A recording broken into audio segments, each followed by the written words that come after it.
Alright, hey guys, this is Kris Benjamin coming in here from CK Studios, and we've got a particularly special interview for you guys coming up here. We're a fun, music channel. Today we've got a guest that kind of leans in a little bit more to the political side of art and the industry, and we're excited to hear him, just speak to you. So we have the head of hit band Toefuck, Bob Kline here. Hello. Hey man, what's up? I'm happy to be on the interview. Of course. I never thought I'd see the day where I'd be doing an interview, but here we are. I'm excited. I saw Bybi Records at first and I was like, man, this shit looks stupid. But, look more into it. Tyler Bybi's a really chill guy. And, I just thought it'd be a good idea to start making some music on the label. Just to get my music out there. Get it out there as soon as possible. I really like this kind of. It is a success story in the industry, and it's very heartening to see. And this is the kind of stuff we love to hear. So yeah, I guess we'll just get right into the questions. We'll just kind of go questions. Hopefully it'll have Sweet. a nice kind of chill feel to it. So the first one I had for you was what's the story behind Toefuck's formation? Or I guess you sort of touched on that a little bit, but yeah. But the deep story, I guess the lore. I'm just getting ready to tell a lie. All right. He's prepared. All right. So, after a major depressive episode, I went to a bar to have a drink. All right, just to settle down. Well, several drinks actually. But okay. Here I met Robert Hayes. He's our guitarist. Yeah. And we talked and talked. And he eased my nerves. A lot. Thank fuck for that, I say, man. I was losing it. Robert Hayes introduced me to the world of metal, man. Metal. He had a bunch of CDs in the car. He gave me a few and I listened to every one of them, dude. Metal was my calling. That shit blew me away. But the one that stuck out to me the most was the CD by the band Silencer. Ooh, that band's so fucking good.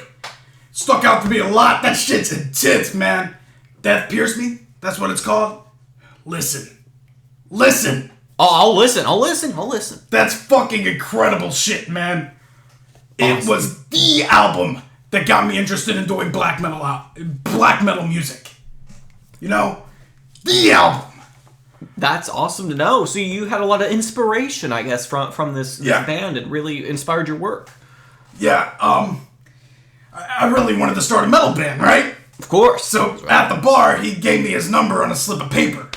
So I called him back on my rotary phone. Don't use those fucking cell phones.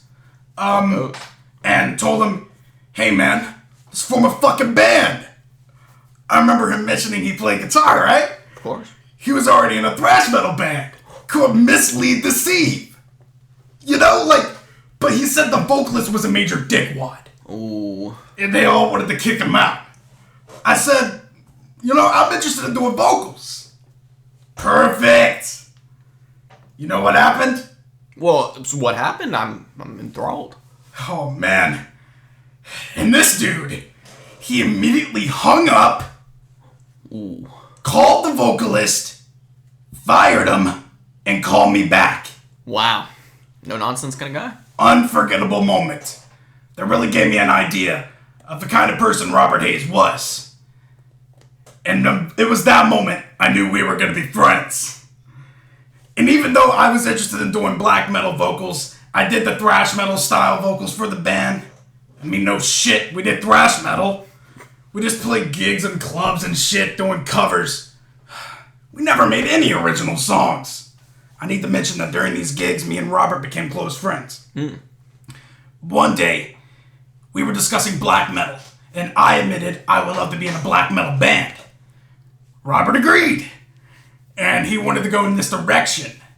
So he ran it with the rest of the band. They despise black metal. We thought, fucking hell, there goes our chance. So we played a few more shows with Mislead Deceive, but the desire to make black metal just kept growing.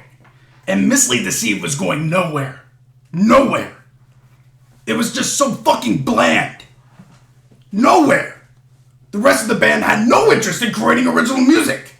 What's the point? So that was the deal breaker.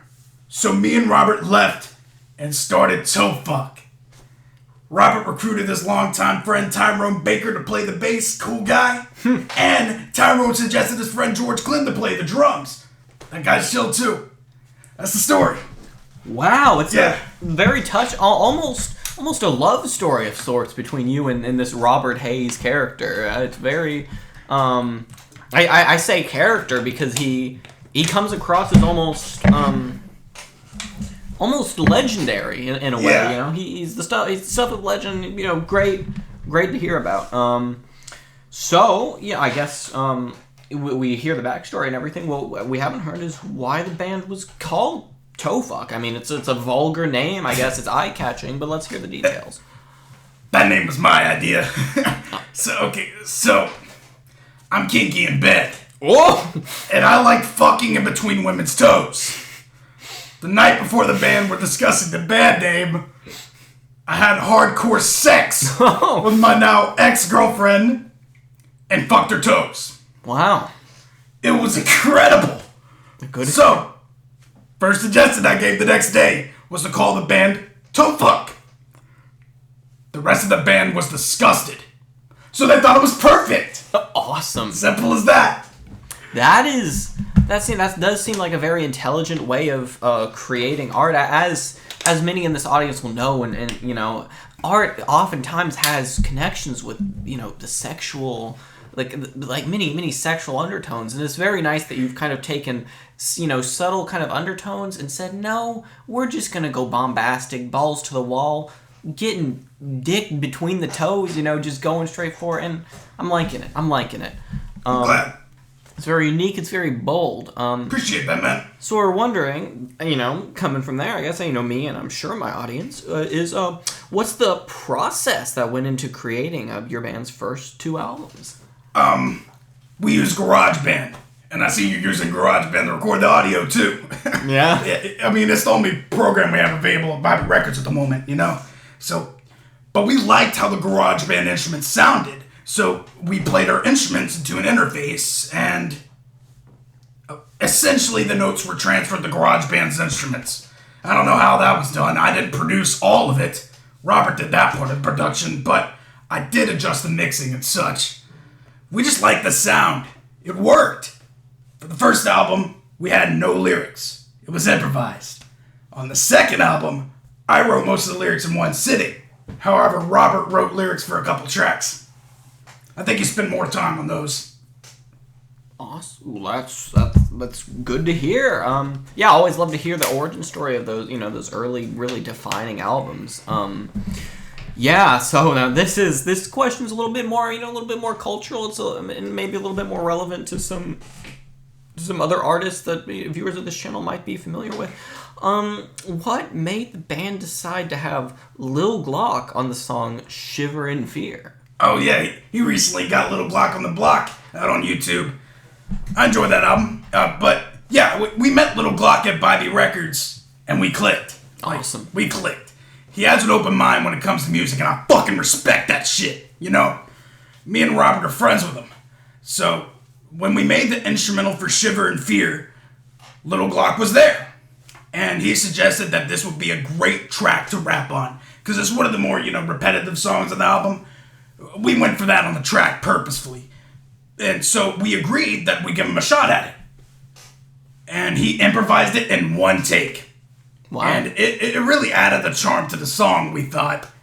And so we allowed him to do some ad-libs to the verse, and that was that.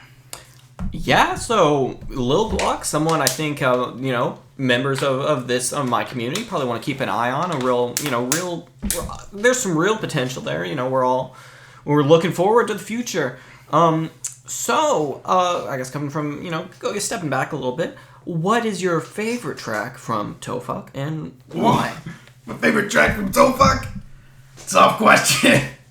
Shit, I think it's Downfall.